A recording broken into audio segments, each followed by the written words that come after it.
So let's begin. So hopefully you've tracked down that chant. Otherwise, please listen along and join in as you can as we do the 5 subjects for frequent recollection.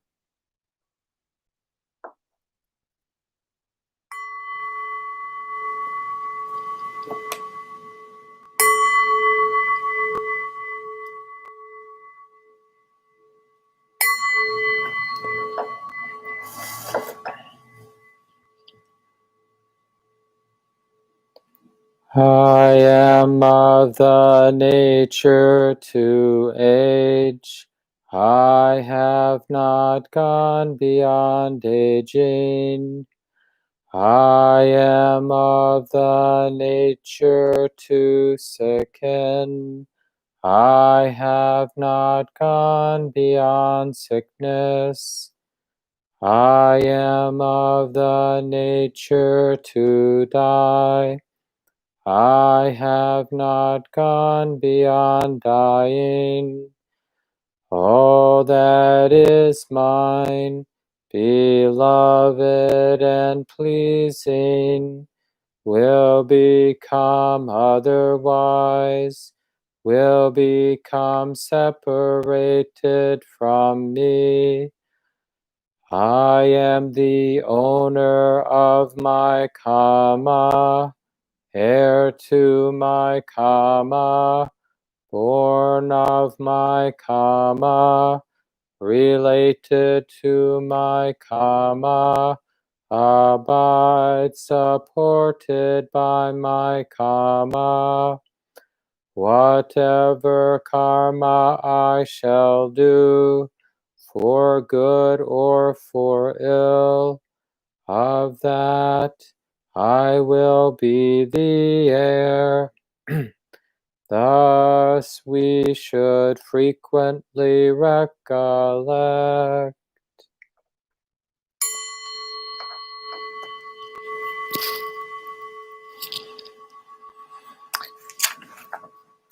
And settle in. If you're unfamiliar, that word kama or karma is the Sanskrit version of it, means intentional action.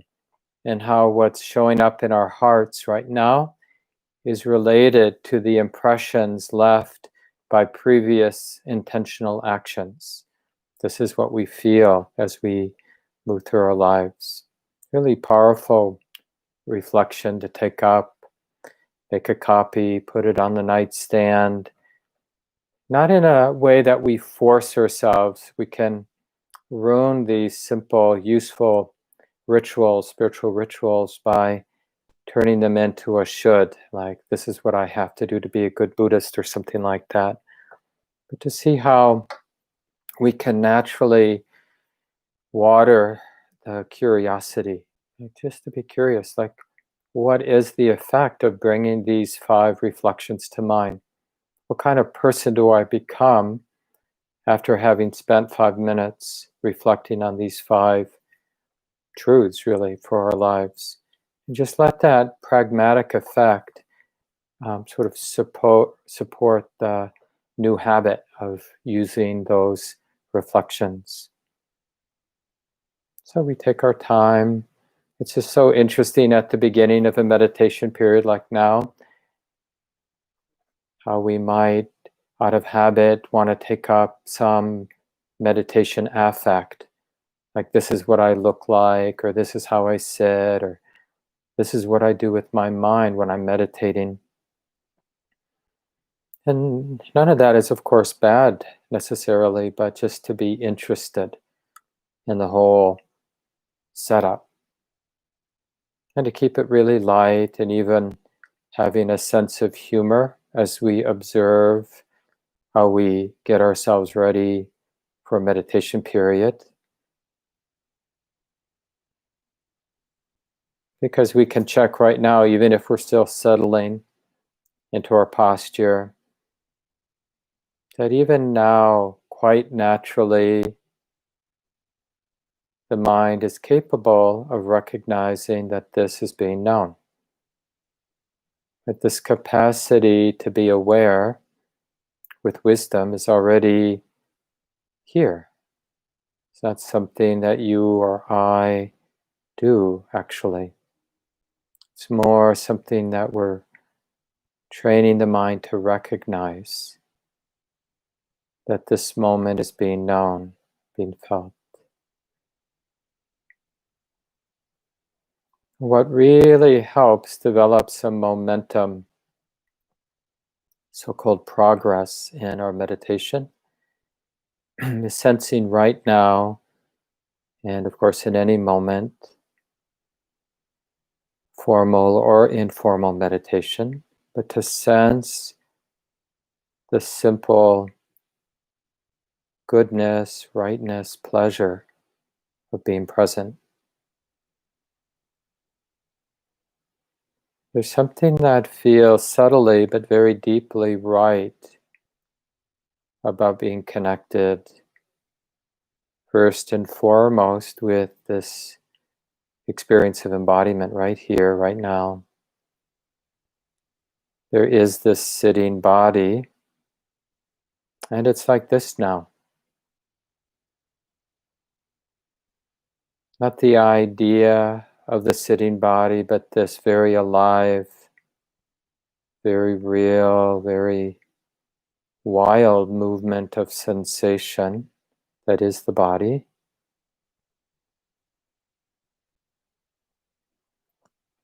And so we're learning to align with this more immediate and non-conceptual truth of the sitting body, this dance of sensation.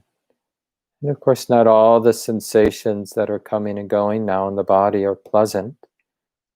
A lot of these sensations coming and going are neutral, and perhaps some are unpleasant, even strongly unpleasant. Sometimes it's like that. But however it is right now, this is what's being felt. This is what's being known. It's already like this right now. So it doesn't really help to wall off the body or to be forgetful that sensations are like this now. The body is being known, being felt. And in particular, as we're sitting here in the moment, in particular being interested in the awareness aspect that this experience is being known.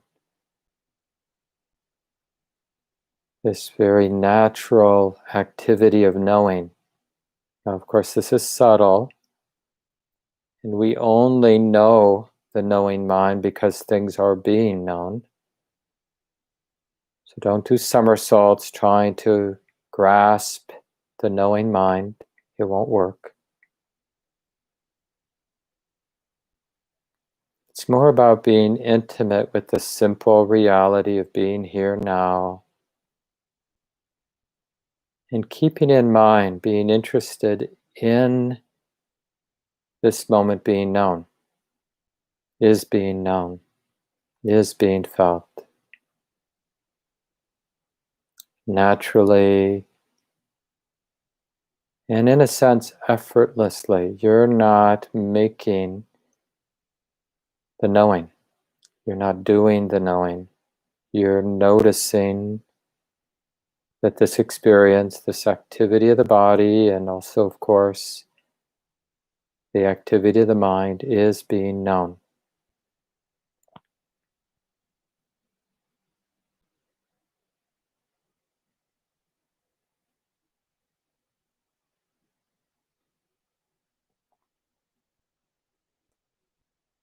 I was teaching a 7-day retreat last week through Spirit Rock Meditation Center in Northern California.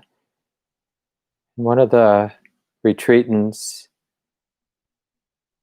mentioned that this knowing, this recognition of the knowing mind, is a little bit like learning how to float in water. We may want to manage and control the experience of floating, but it doesn't really help.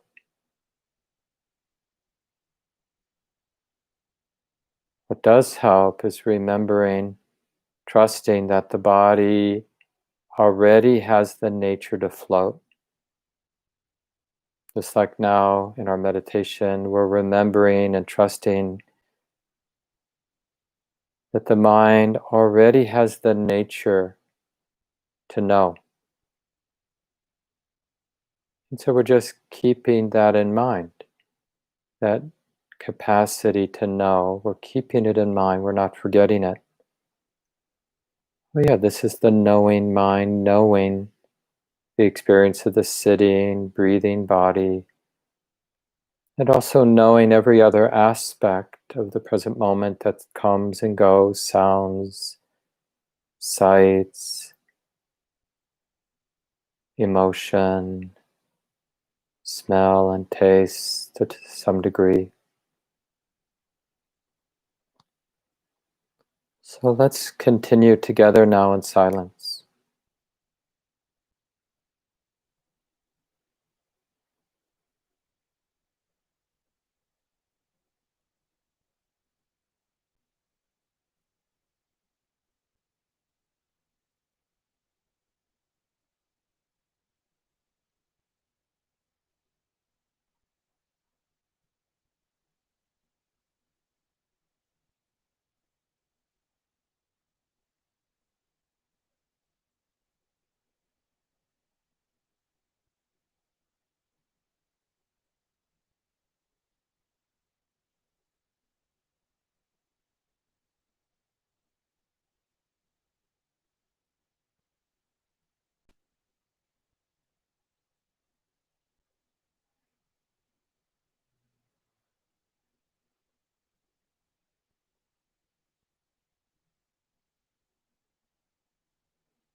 Remember that distraction, including strong emotions, whatever it is that arises, that shows up, is something being known, something being felt. So this isn't a way of dismissing experience. It's a way of understanding deeply the way things are. So use this understanding, oh yeah, this is something being felt. This is something being known. That's what's true right now. Can I align with this truth? Experiences come and go and are known or felt. This is the truth I can count on. Everything else, who knows? But that this experience is being known and being felt here and now, that's I know.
And it's definitely okay to skillfully use thought, like asking the question, what's the mind knowing? What's the heart feeling? Oh, this is being felt, this is being known. And you can be specific, oh, thinking's being known, or just use the word this as a pointer so that the immediacy of the mind knowing this experience is what is being recognized. And that can allow us to come back to this mindful awareness as a refuge.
So as we learn to sit right in the middle of this activity of our body, this sensing body, this hearing body, seeing body, this smelling and tasting body, breathing body.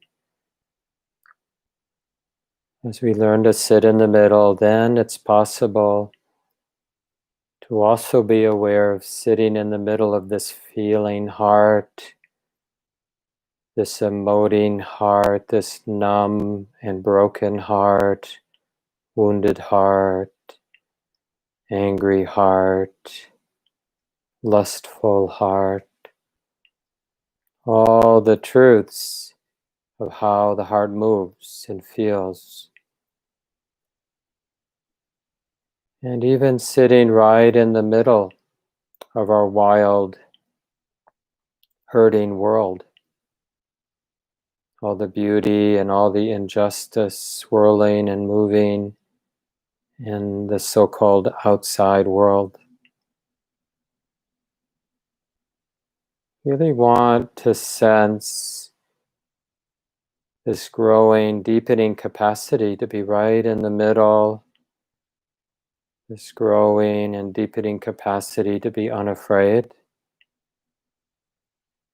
not so dependent on any fixed views, and instead, more and more, little by little,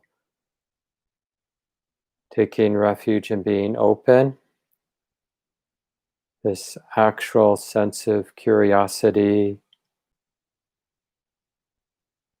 trusting that the heart is resilient enough, at least in moments, to be open and to feel, and not to question what's arising, what's showing up, but learn that we can simply acknowledge this is what's showing up. This is what is being felt, being seen, being heard. This is what's moving now. Here in our heart, here in the body, and here in the world that we're in the middle of.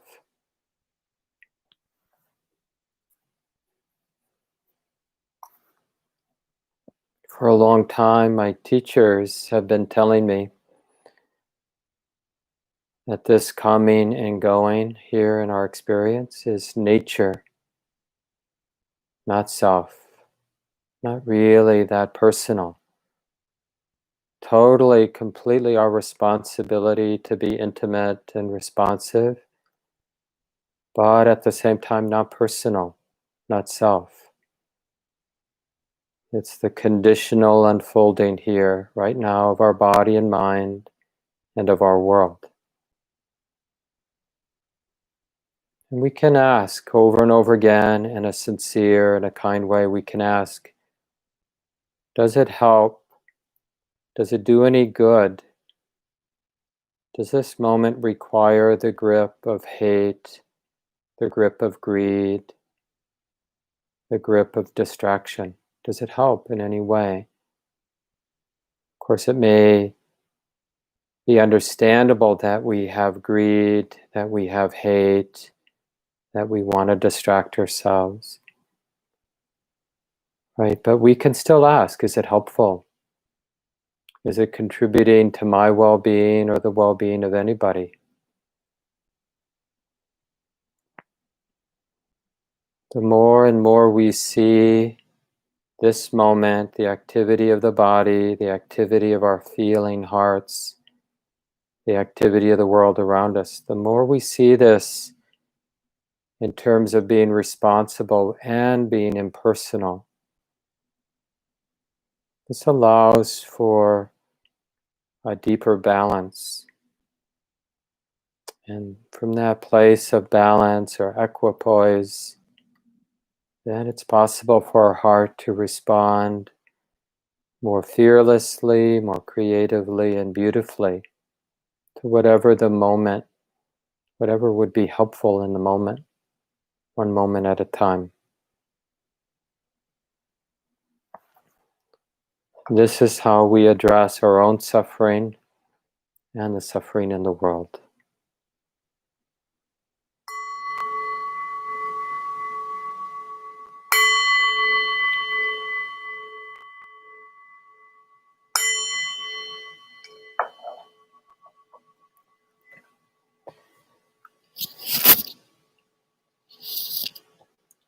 So take a little time, feel your body, move the body as you like.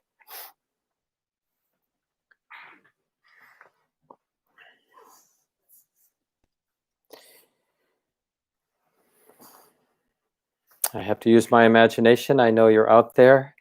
We use the YouTube live stream for these Sunday morning programs because right now we can only have 100 people on Zoom, and we're exploring other options going forward. So we'll be having a visual image of the community, of course, would make it easier for us to feel part of a group of people that are interested in these teachings from the Buddha and how they can come alive and support us individually and communally, support us in alleviating suffering at this time, in this place. And I was particularly moved by a teaching that came my way recently from a friend of mine via an email, really well-known teaching from Prajapati. Some of you remember this person from the time of the Buddha, the aunt that nursed the Buddha, raised the Buddha, and then became the first bhikkhuni, ordained Buddhist nun, and one of the awakened ones, and a really great teacher at the time of the Buddha. And just beautiful stories around her, and just the nature of the time and nature of our time too, in terms of women at the time of the Buddha wanting to practice as the men were practicing, and finding it difficult for that to happen. But there's one particular story from the early discourses where Prajapati, and remember when you're at the center in the meditation hall on the altar, she's the figure standing right next to the statue of the Buddha. And she comes to the Buddha, and as a wise person might say, could you give me the teachings in brief? And I might expand that, like for us at this time,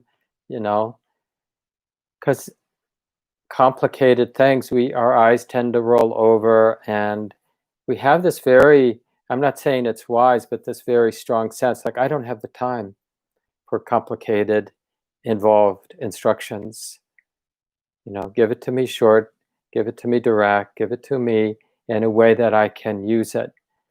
And so I imagine that Prajapati, when she went to the Buddha asking for instructions, practicing now as a nun, that it was similar to what some of us might say now, like, hey, it's a troubled time. Hey, my heart's troubled. I'm really looking for some practical, useful, liberating instructions that will help me take care of my own sensitive heart and help me to contribute to the woundedness and the suffering around me.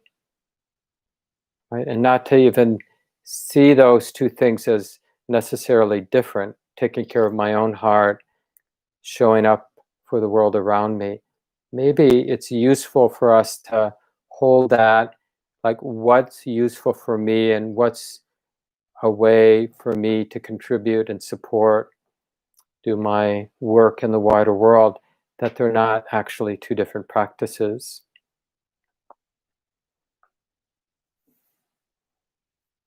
And so this teaching is sometimes translated as in brief, because that's how Prajapati asked the question, like, could you give me the teachings in brief?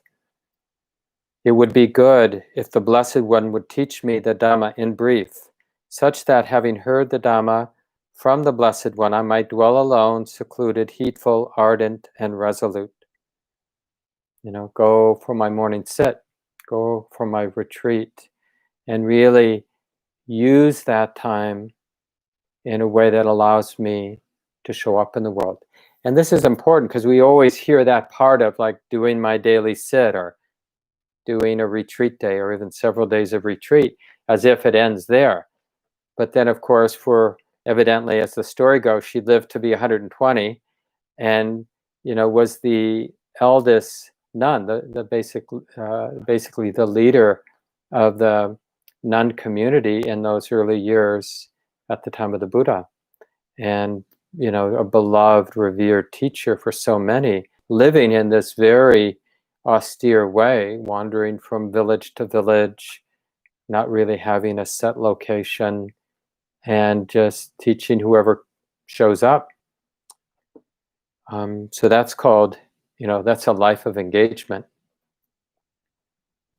And the Buddha responded to Maha Prajapati Gotami, so the same last name as the Buddha, same family as the Buddha. Gautama Buddha, sometimes we refer to this Buddha because of the family name, and Gotami, the I, the long E sound, just means the female equivalent of Gautama.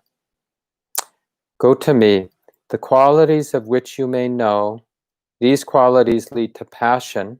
Remember, passion means suffering, that disturbance in our heart. It's not often how we understand the word, but the root of the word passion really means suffering. Like we have in the Christian tradition, the Passion of Christ, to refer to that time on the cross. These qualities lead to passion, not to dispassion, to being fettered, not to being unfettered, to accumulating, not to shedding, to self-aggrandizement, not to modesty, to discontent, not to contentment, to entanglement, not to seclusion, to laziness, not to arouse persistence, to being burdensome, not to being unburdensome. You may categorically hold, this is not the Dhamma, this is not the training, this is not the teacher's instruction. And these can and might appear really provocative to us, and at any, and many times in our life where it really seems like the moment isn't really asking for that spiritual move of putting everything down.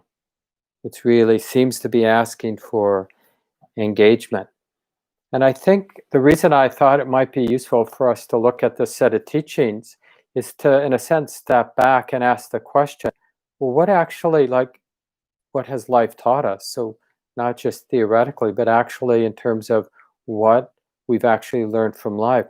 What supports that fearless, creative, and beautiful engagement where the aftertaste is that the heart senses that the way I showed up, the way I engaged was good. It leaves a good taste, a clean taste, in the sense of, the impression left from the words I spoke, the words I didn't speak, the actions I took, the actions I refrained from taking. The heart actually feels lighter. Because oftentimes as we live our lives, as we engage the world, we get heavier and heavier because the cumulative effect, the impressions left on our heart, it's like more and more weight. And there's sort of this, it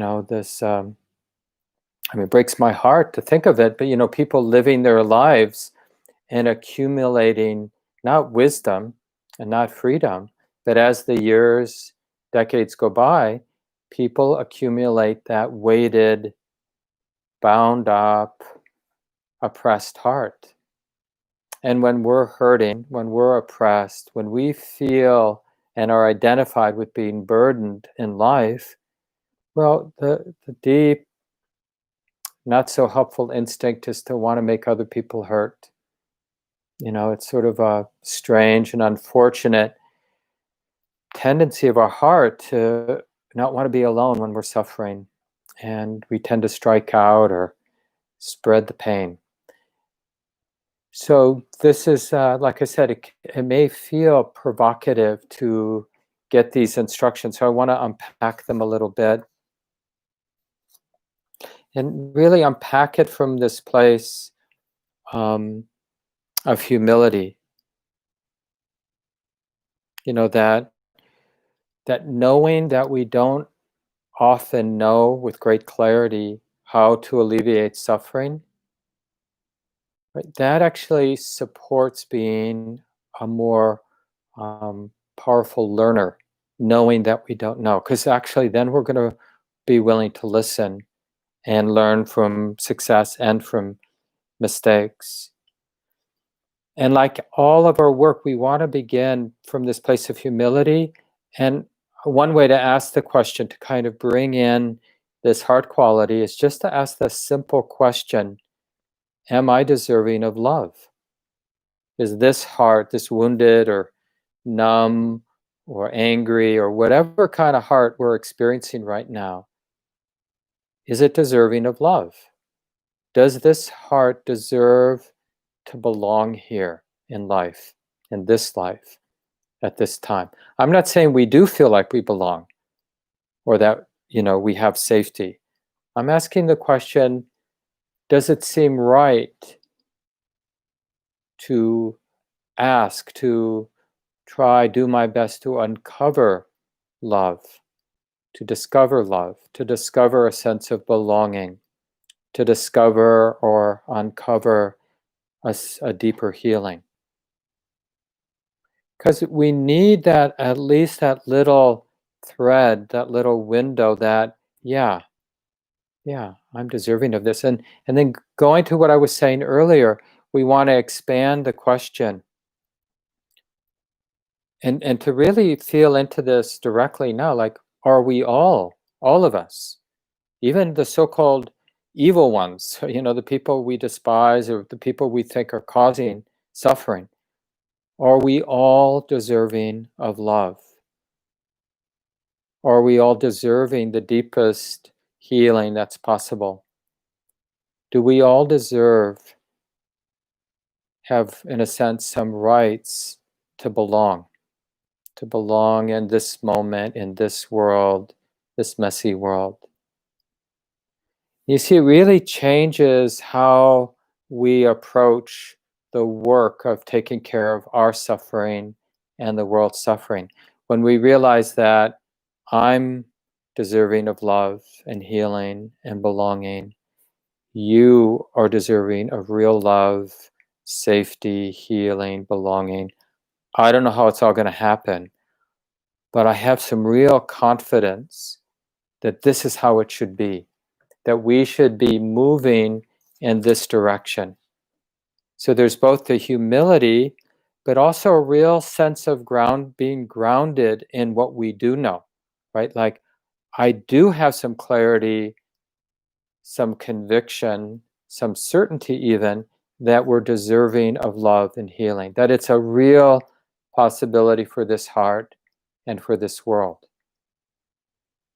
And, this conviction, confidence comes from, it's like we can definitely screw it up. I can act and think in ways that really messes this heart up and contributes to the suffering in the wider world. So if we can mess it up, why can't we heal and move in that direction? So this is just that work of realizing that I care, and this heart, I care about this heart, I care about your heart, I care about this exposure to suffering, I care about your exposure to suffering, and I'm willing to be in the game. I'm willing to be in the wildness of the present moment, this world, my body, my heart, my life, because I sense what might be possible.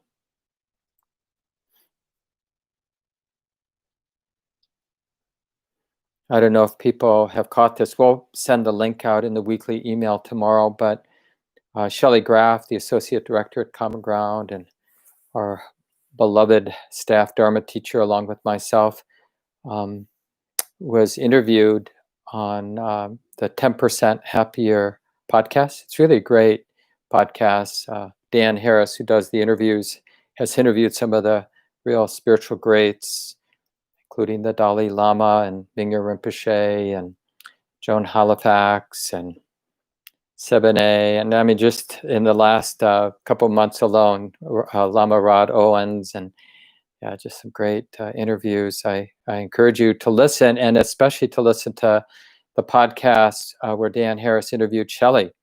And I thought it was one of the most impactful conversations to white people, talking about the Dharma, the liberating practice of waking up to whiteness, and how our hearts and minds, all of us, differently, but all of us have been conditioned, culturally conditioned around race. It's a construction, but it's a construction that's very alive and deeply embedded in everything in our culture. So it becomes part of who we are, whether we want it to be part of who we are or not. Anyway, it was just a beautiful conversation, and one of the takeaways is this quote that from Shelley: "The world is a mess in so many ways, and we contribute to that every moment of our lives, either in our silence or in our engagement." And this really breaks my heart. It's like so true. It's like we don't have any right to sort of give up on the world, because that has a really powerful impression on our hearts and on the hearts of the world. Our only the only appropriate response, useful response in terms of our own well-being and everybody else's well-being, is to take the role of a learner. Like, I care. I'm pretty sure it's appropriate for me to care about my heart, and then can't not care about your heart. Once I start to care about my own heart, I realize I care about your heart. And once I sense the possibility, like, yeah, I can do harm, or I can live in a way that's healing, then that desire to heal this heart just naturally flows over to the desire to contribute to the healing of everyone's heart, because it can't be separated out. We see that we're in the soup together. There's no real healing here without, that doesn't mean I'm going to solve the problem of the world. It just means in addressing my own suffering, I'm including your suffering. As I unpack the roots of my suffering, I need to unpack how I'm part of the roots of the suffering in the world, that we don't distinguish those two things.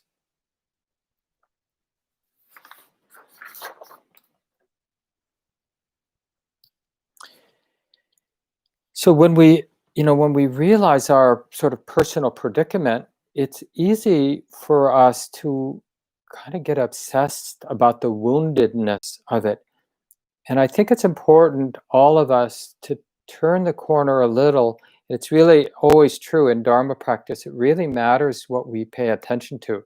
It's not that there isn't a lot of woundedness and a lot of suffering and a lot of action out of that suffering that may be replicating it in different ways.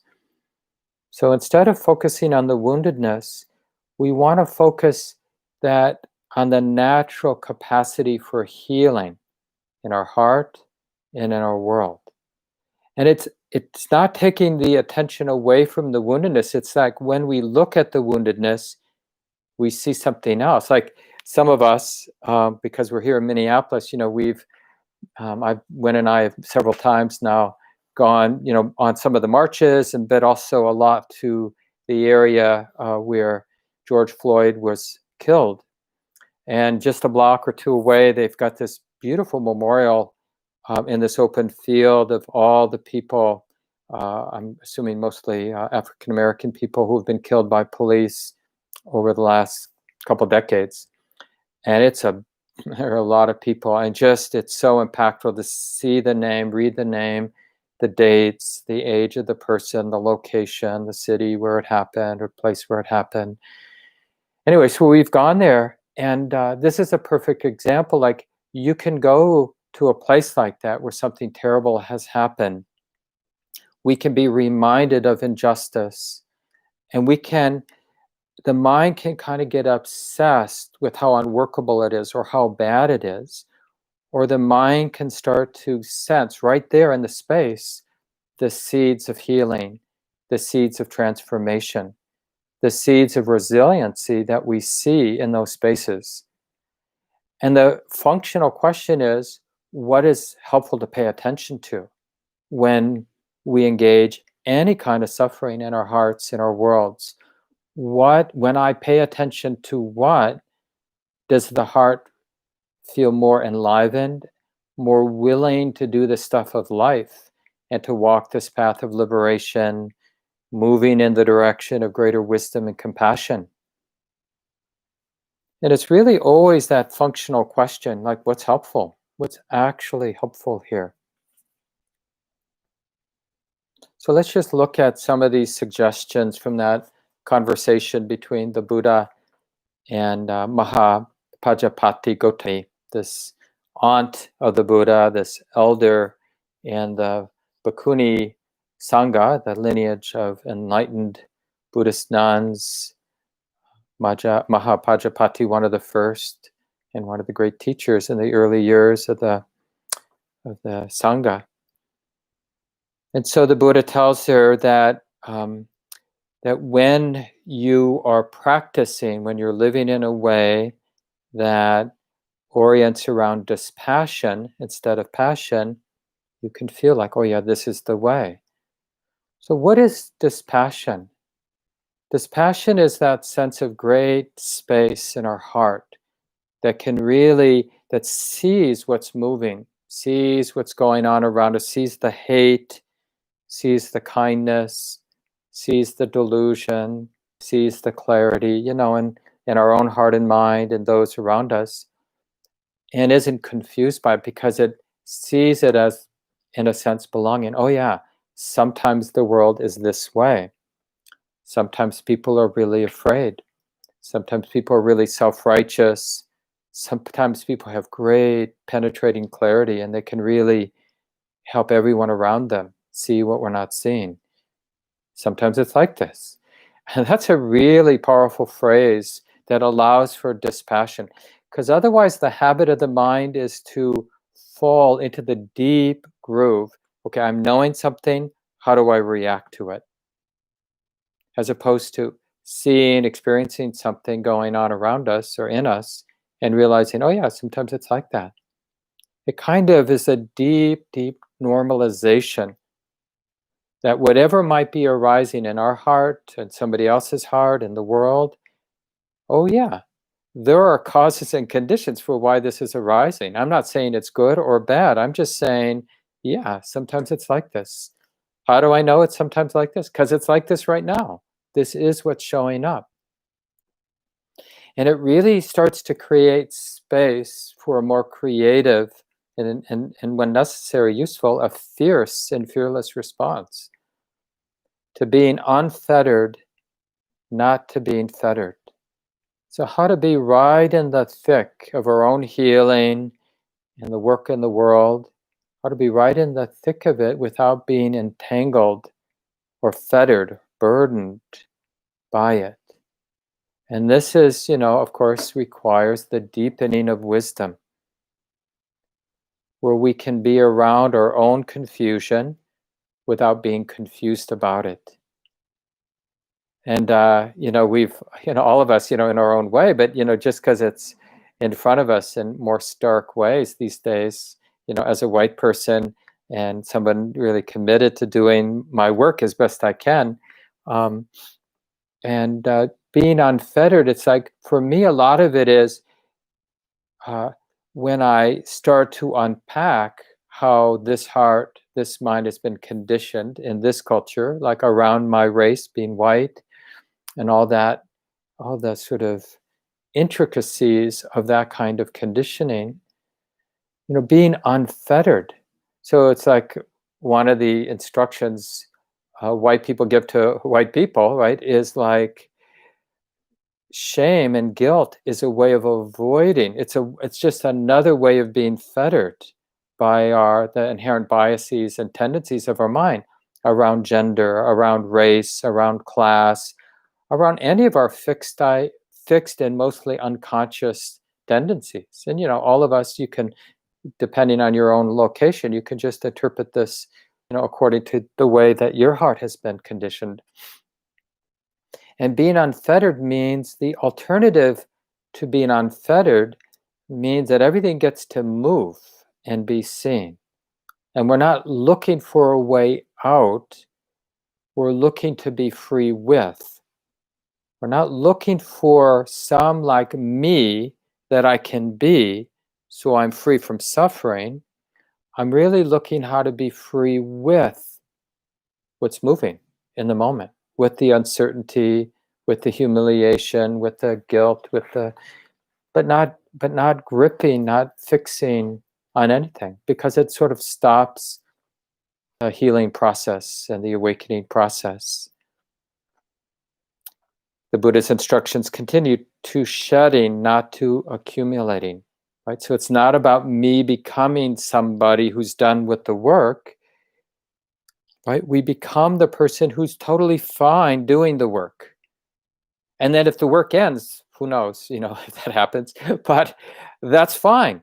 But I'm not trying to become the person who's done with my work, my personal work, my work in the world. Now, I'll just to be honest, a lot of the time I want to be that person who's done with my work and my work in the world, and I just want that proverbial nice place to hang out. But, with wisdom and seeing it over and over again, to see like, oh yeah, that's not an ending. There are no endings. Any kind of idea of an ending where I'm safe forever and ever, the sort of fairy tale that we have embedded in spiritual, the ways our minds have been conditioned around spiritual practice. Like, yeah, you work hard and then you get your dessert and you're free and clear, and you get your certificate and you can put it up on your wall that says, okay, you're free and clear. But what seems much more real and authentic in terms of spiritual life is discovering that maybe there's freedom in being in the mix. Like, instead of that imaginary freedom when you're done with the work, maybe I can discover a freedom in the midst of doing the work. And then I don't have to get tight about getting done with the work. I can just learn how to be free and released in the middle of the work. That to me seems much more real and doable. So again, to shedding, not to accumulating, the Buddha says, to modesty, not to self-aggrandizement. Now this can be a little bit, the word modesty, of course, is a loaded term, and maybe simplicity might be a better word. But I think that the idea is just related to what I was saying, that we do, as I mentioned a little bit earlier in the talk, we do have rights to belong, but we really don't. When the more we look, and we do look, because we really, we want to believe that I'm going to get something. It just is a deep groove in our heart and mind. And the more we look, the more we realize we have rights to belong to this process of living, to this very alive world. We have rights to belong, to fully belong, but we don't really, it turns out we don't have rights to own anything, to have anything. Like what we chanted this morning, all that is loved, all that I hold dearly will be taken. Nothing can be held on to. Nothing is truly mine as we imagine it might be. And, as we all sense probably, this is a hard lesson for us to learn. The Buddha continues that Dharma, the path, is about contentment, not discontentment. Seclusion, not entanglement. Seclusion here, because again, we think about seclusion in the sense of turning off our cell phones and getting into a quiet space for our daily sit, or going on a retreat for a few days or something like that. That is a kind of seclusion. But really what the spiritual term seclusion points to is the heart is secluded from its tendency to be hateful and its tendency to be greedy and its tendency to disconnect.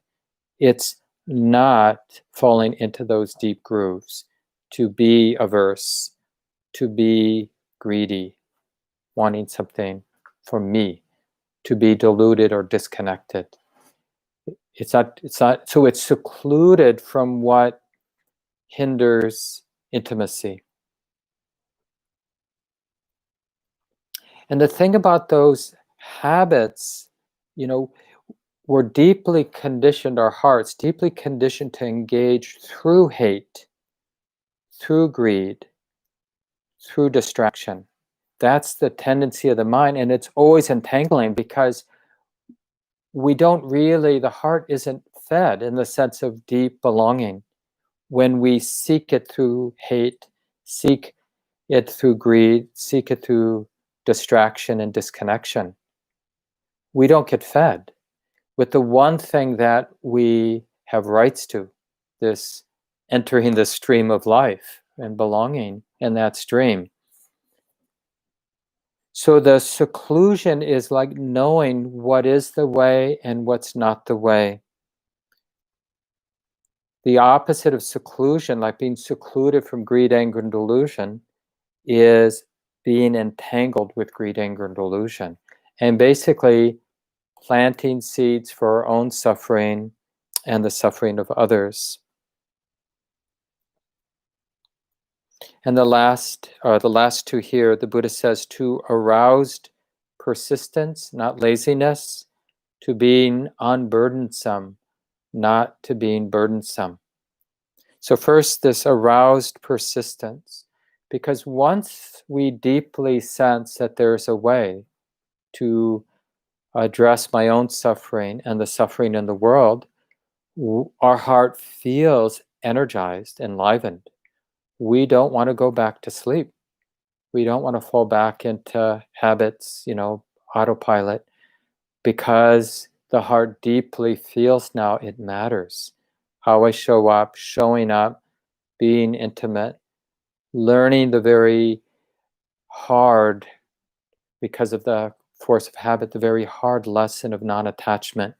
Because mostly we learn the truth of non-attachment by feeling the pain of attachment, being attached to this idea, this stance, this opinion, and over and over and over again, feeling how oppressive that attachment is, because it takes us out of the stream of life. Soon as my mind fixes on a stance, any kind of conceit, being better than, being worse than, being the same as, being different than, any fixed stance is a concept, is a construction of our own mind, like races, right? And class and gender. These are constructions that minds tend to cling to. And because now we're in allegiance with an idea, our mind, and culturally maybe together we've constructed and we're clinging, then we're not really in that alive place of belonging, that place of humility and curiosity and being the learner and learning how to be free in the learning. And then the last is, and this could be provocative too, so it's worthy of some unpacking, to be unburdensome, not to being burdensome. And this is especially a provocative statement at a time when there was a powerful uprising, springing up not just here in the States, but around the world, around the injustice and long-time oppression of people of color, especially people of African descent, in more recent history, and this teaching, about being unburdensome might feel like, well, we should just, not rock the boat, not, cause problems. But this sort of commitment to not being a cause for being heavy, for the world, for our hearts being heavy, it's really needs to be seen in terms of the long view. There is no greater burden than to put things on hold. And, just politically, and I don't understand the the conversation at our state legislature about criminal justice reform, but that Democrats and Republicans went home without passing legislation at a time when the reality that things need change is so clear. There's no way to see, and it's not just one video, of course, but to see over and over again what happens. It's not about politics, actually. It's about seeing with our human heart the way it is and noticing what happens when we see it in this humble, open way. What is the natural, unavoidable response in our heart? Well, it's something like, this has to change. This is not the way for us to live together, all right? I mean, that's just, I don't understand how it could be any other way for any human heart. And so when we move toward like this commitment to not causing a burden, it means we have to do the difficult work of unburdening our hearts, right? We have to speak truth to power, knowing that speaking truth to power or doing what needs to be done is really in the direction of the healing and living without all of our hearts being oppressed by ignorance, which is really our essential responsibility. Noticing how our hearts have been contaminated by habits of ignorance, not seeing things as they are. And feeling the difficulty, but deeply desiring for our hearts, all of our hearts, to be unburdened.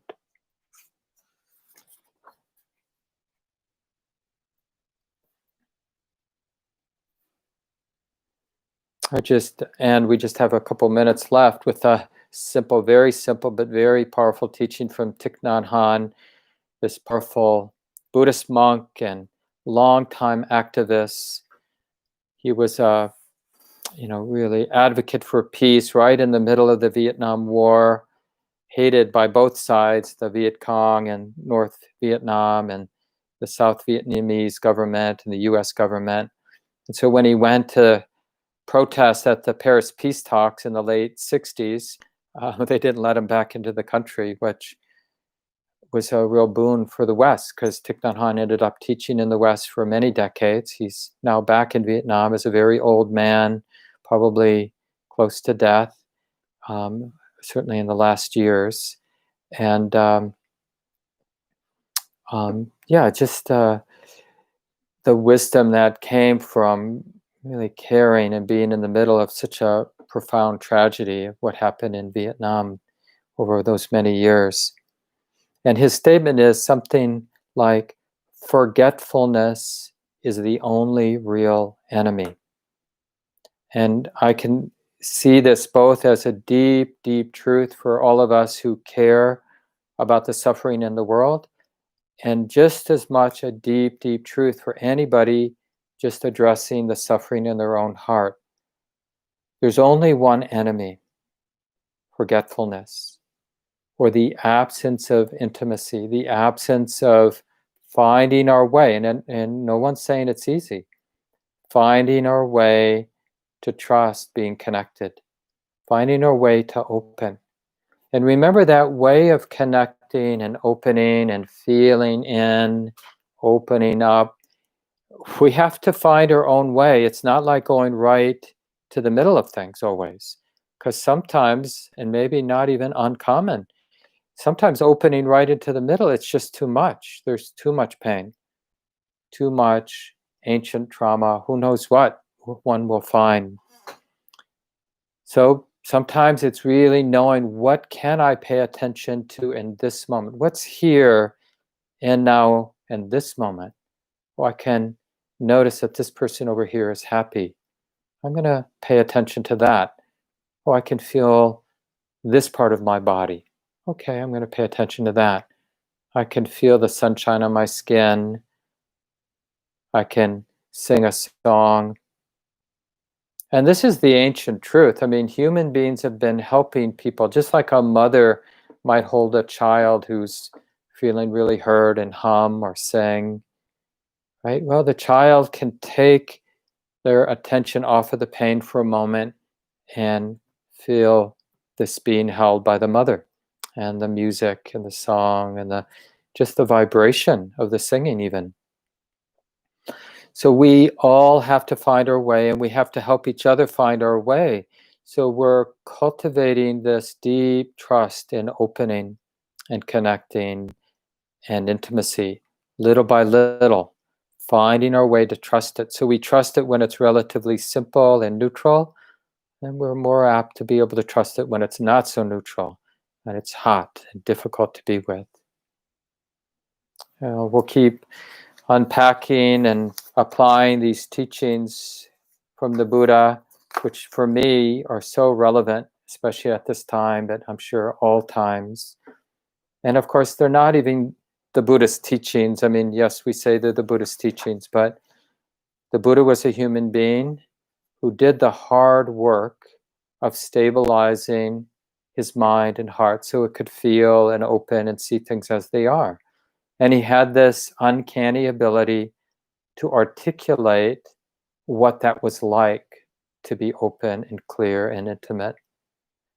So really, this is human common sense, this, truth and wisdom and love from our ancestors, who in their messy and difficult lives, them being embedded in the culture that they were embedded in, just probably as confused and imperfect as the culture that we're embedded in, we've been conditioned by, that somehow they learned how to trust this radical, simple, present moment awareness and to sustain it and to be transformed by it, to transform their own heart and to contribute to the healing in the world around them. So I deeply wish for this to be true for all of us, for myself and all of you and all beings, past, present, and future.